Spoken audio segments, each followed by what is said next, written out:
नमस्कार दोस्तों, आज की तारीख है 10 सितंबर और स्वागत है आपका न्यूज़पेपर प्रोबेबल डिस्कशन में। पहली जो इम्पोर्टेंट न्यूज़ हमारे पास है, ये ट्रिब्यूट दिया जा रहा है भारत रत्न पंडित गोविंद बल्लभ पंत जी को। ये उत्तराखंड के एक फ्रीडम फाइटर थे एंड आज 10 सितंबर को इनकी बर्थ एनिवर्सरी है। इनकी बर्थ एनिवर्सरी को गुरु दिवस के रूप में भी मनाया जाता है, गौरव दिवस के रूप में भी मनाया जाता है। और इनसे जुड़े हुए कुछ फैक्ट जान लेते हैं। गौरव दिवस के उसमें मनाया जाता है, बर्थ एनिवर्सरी है जिनकी, और इन्हें भारत रत्न से सम्मानित किया गया था। फ्रीडम फाइटर थे। पंडित गोविंद बल्लभ जी काफ़ी फेमस पर्सनैलिटी थे एंड उनके नाम पे एक तो काफ़ी इंस्टीट्यूट हैं, काफ़ी मोनूमेंट बने हैं। जैसे एक फेमस कॉलेज है गोविंद बल्लभ पंत इंजीनियरिंग कॉलेज, जो पौड़ी गढ़वाल में है, काफ़ी फेमस कॉलेज है। इंजीनियरिंग कॉलेज इनके नाम पे काफ़ी है। इंस्टीट्यूट ऑफ टेक्नोलॉजी इनके नाम पे काफ़ी है। ये आप देख सकते हैं, स्टैम्प भी रिलीज़ हुई है एंड स्टैचू भी बना हुआ है इनके नाम पे। तो ये इम्पोर्टेंट एक पर्सनैलिटी थे उस टाइम पे, बिकॉज़ एक तो इनका फ्रीडम फाइटर थे, उस समय रोल काफ़ी था, काफ़ी बढ़ चढ़ के गांधी जी और के साथ इन्होंने पार्टिसिपेट किया था। और ये उत्तर प्रदेश के पहले चीफ मिनिस्टर थे। ध्यान दीजिए, उस समय उत्तर प्रदेश आज़ाद नहीं था, उस समय इंडिया आज़ाद नहीं था। उस टाइम पे ये चीफ मिनिस्टर थे उत्तर प्रदेश के। भारत रत्न 1957 में मिला था, आज़ाद होने के 10 साल बाद, और गौरव दिवस के रूप में इनकी बर्थ एनिवर्सरी को मनाया जाता है। इनका एक मेजर रोल प्ले था हिंदी को as a national language establish करने के रूप में। तो नेक्स्ट न्यूज़, हाँ, इसमें ये मोदी जी कुछ हाथ जोड़ के विनती कर रहे हैं। Government will ease problems of poor, ऐसा मोदी जी का कहना है। तो इसमें पीएम स्वनिधि योजना की बात हुई है। वैसे तो हमने कई बार डिस्कस करी है, बट फिर भी एक बार रिवाइज कर लेते हैं। पीएम स्वनिधि योजना जो है वो माइक्रो क्रेडिट स्कीम सिस्टम है स्ट्रीट वेंडर्स के लिए। इट मीन्स जो स्ट्रीट वेंडर्स हैं, जो कि एक स्ट्रीट पे शॉप लगाने वाले हैं, हॉकर्स हैं, ठेले वाले हैं, उनके लिए ये योजना है। और ये लॉन्च करी है ministry of housing and urban affair ने।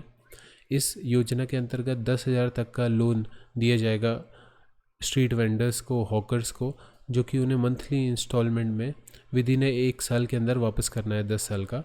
और अगर कोई पहले ही लोन ज़्यादा वापस करता है तो पेनल्टी नहीं पड़ेगी। इट मीन्स जैसे वो होता है कि आपने लोन लिया तो एक निश्चित अमाउंट का ब्याज पड़ना होता है, चाहे आप उसको पहले दें चाहे आप उसी टाइम पे दें। बट अगर लोन पहले दिया जाएगा तो वो पेनल्टी नहीं पड़ेगी, वो चीज़ कम हो जाएगी। ये वैलिड है स्कीम 2022 तक, मार्च 2022 तक।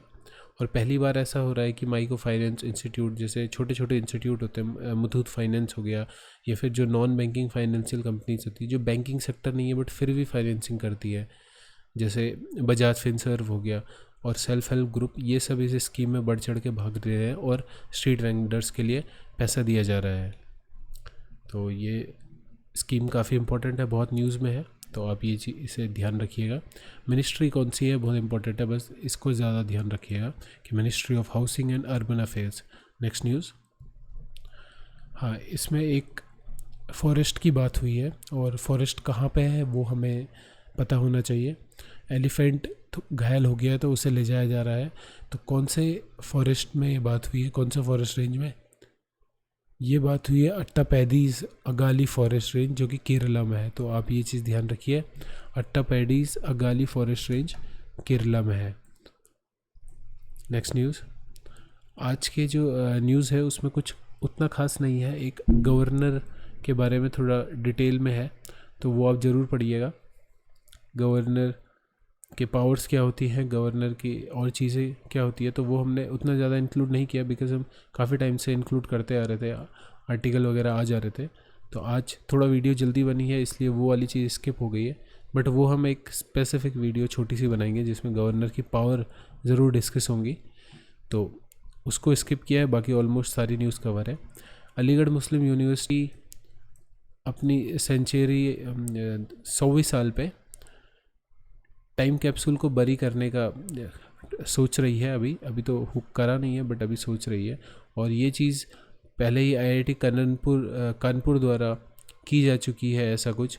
और अभी तो जैसे राम मंदिर का जो शिलान्यास हुआ उसमें भी टाइम कैप्सूल रखी गई। तो टाइम कैप्सूल होती क्या है?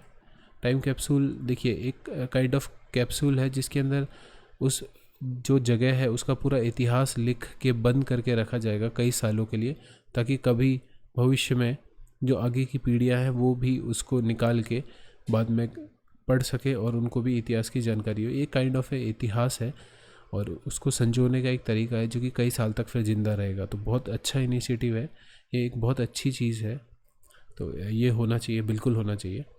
Next news, defence export increase हुआ है 700% पिछले 3 सालों में, ऐसा कहना है रावत जी का, जो कि चीफ ऑफ डिफेंस स्टाफ हैं general Bipin Rawat.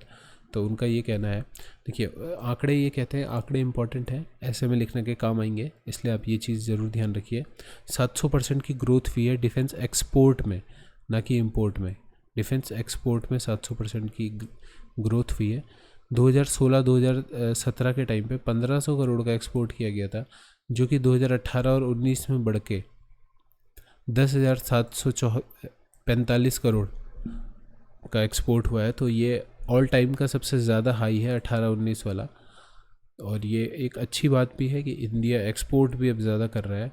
Otherwise India जो 9.2% ग्लोबल अकाउंट है उसमें से इंडिया अकेला 9.2% इम्पोर्टर है।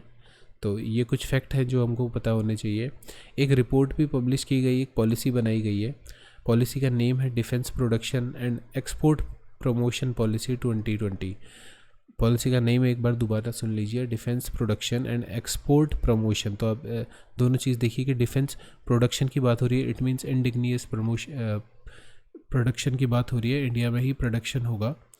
एंड एक्सपोर्ट प्रमोशन यानी बाहर के लिए ज़्यादा एक्सपोर्ट किया जाए। तो ये एक पॉलिसी जो है ये अभी डिफेंस मिनिस्ट्री ने इश्यू करा है, इसका ड्राफ्ट हुई है ये पॉलिसी अभी। और इस पॉलिसी के अंतर्गत 25 बिलियन तक का टर्नओवर मैन्युफैक्चरिंग के थ्रू अचीव करने का एम किया गया है। 25 बिलियन जो कि काफ़ी, $25 बिलियन काफ़ी बड़ा अमाउंट होता है। और एक्सपोर्ट $5 बिलियन तक एम किया गया है कि इतना एम किया जाएगा डिफेंस सेक्टर में। तो पॉलिसी का नेम आप याद रखिए। ये कुछ जो फैक्ट हैं वो ज़रूरी है, वो याद रखने, ऐसे लिखने में बहुत हेल्प होती है। Next news, Indo Pacific trilateral dialogue हुआ है किसके बीच में? 3 कंट्रीज़ हैं जिनके बीच में हुआ है। तो इंडो पैसिफिक है तो इंडिया पैसिफिक वाला रीजन आएगा, तो इंडिया है एक, साथ में ऑस्ट्रेलिया है एंड तीसरी कंट्री है फ्रांस। तो इनके बीच में डायलॉग हुआ है इंडो पैसिफिक ट्राइलेटरल डायलॉग। और इसमें ये तीनों ने मिलकर इकोनॉमिक एंड जियोस्ट्रेटिक चैलेंजों से लड़ने के लिए एक कॉरपोरेशन बनाया है कि साथ में मिलके करेंगे। किस चीज़ के लिए? इकोनॉमिक एंड जियोस्ट्रेटिक चैलेंजेस से। जो तीनों कंट्रीज़ हैं ये आपस में प्लान कर रही हैं कि एक्सचेंज की जाए प्रायोरिटीज़ कैसी, जैसे रीजनल चैलेंजेस अगर कोई है तो एक दूसरे की मदद की जाए आपस में ही, और स्ट्रेंथनिंग की जाए अपने बॉन्ड की। तो तीनों कंट्रीज़ के बीच में, इंडिया, ऑस्ट्रेलिया एंड फ्रांस के बीच में, जो ये 3 साइड्स हैं वो आपस में शेयर करेंगी successful conclude concrete corporation project in the marine time sector and those promoting global Commons like climate, environment and biodiversity and health. Next news, EPFO से रिलेटेड एक न्यूज़ आई है। सन जान लेते हैं कौन से ईयर में EPFO फाउंड हुआ था, ये हमारे लिए इंपॉर्टेंट है। इस टाइप का कुछ CAPF में आ जाता है। अब EPFO का एग्ज़ाम भी आने वाला है UPSC का, तो ये एक हॉट क्वेश्चन हो सकता है। छोटा सा क्वेश्चन है, पूछा जाता है। अभी एक एग्ज़ाम हुआ था नेशनल बोर्ड ऑफ एग्जामिनेशन, उसमें EPFO का फाउंडेड ईयर पूछा गया था। तो कहाँ से पूछा गया ये कुछ ऐसा अंदाज़ा नहीं है, बट ये पूछा गया था और ना सिर पैर कुछ था नहीं उस क्वेश्चन का। EPFO का नेशनल बोर्ड ऑफ एग्जामिनेशन में अब EPFO का फाउंडर पूछ रहे हैं, तो कुछ लिंक था नहीं, बट ये कभी कभी चीज़ आ जाती है बिकॉज EPFO एक इम्पॉर्टेंट ऑर्गेनाइजेशन है इंडिया की। तो EPFO 8.15% दिया जाता था, तो वो जो अब दिया जा रहा है, सॉरी 8.5% इंटरेस्ट दिया जाता था EPFO में, तो अभी वो कम कर दिया गया है 8.15 यानी 0.35% कम कर दिया गया है। जो 0.35 है वो दिसंबर से दिया जाएगा, ऐसे सरकार ने कहा है। तो ईपीएफओ फाउंड हुआ था 4 मार्च 1952 में। 1952 आप याद रखिए, 4 मार्च 1952 में ईपीएफओ फाउंड हुआ था। और ईपीएफओ का काम क्या होता है? देखिए, ईपीएफओ एक ऐसी रेगुलेटरी बॉडी है जो कि असिस्ट करती है सेंट्रल को किस चीज़ में। जब कोई फंड की स्कीम आ रही है, कोई पेंशन स्कीम आ रही है, कोई इंश्योरेंस स्कीम आ रही है, कोई जो एम्प्लॉयज़ है सेंट्रल गवर्नमेंट के उनके लिए कोई स्कीम आ रही है, भविष्य उनसे रिलेटेड मीन्स कर्मचारियों से रिलेटेड कोई भी अगर स्कीम है उसको ऑर्गेनाइज करता है, उसको असिस्ट करता है सेंट्रल गवर्नमेंट के लिए। एक पूरी वर्कफोर्स है जो कि जितना ये इंडिया का ऑर्गेनाइज सेक्टर है उसके लिए काम करती है। तो ईपीएफओ की जो हिंदी में फुल फॉर्म है वो है कर्मचारी भविष्य निधि संगठन। तो कर्मचारी से रिलेटेड, चाहे वो स्टेट का हो चाहे सेंट्रल का हो, उनसे रिलेटेड जो भी फंड होंगे, जो भी स्कीम्स होंगी, वो ईपीएफओ के थ्रू आती है। नेक्स्ट, एक टाइफून की बात हुई है। टाइफून अभी इधर ये किम जोंग उन जो हैं वो थोड़ा परेशान हो गए हैं बिकॉज टाइफून उधर आ रहा है। और 2015 में भी ये टाइफून आया था, याद रखिएगा। और 2020 में ये फिर से आ रहा है टाइफून मयासक। और इसको कहा जाता है फिलीपींस में टाइफून जूलियन। तो टाइफून जूलियन के नाम से फेमस है फिलीपींस में। और दूसरा नाम है इसका टाइफून मयासक।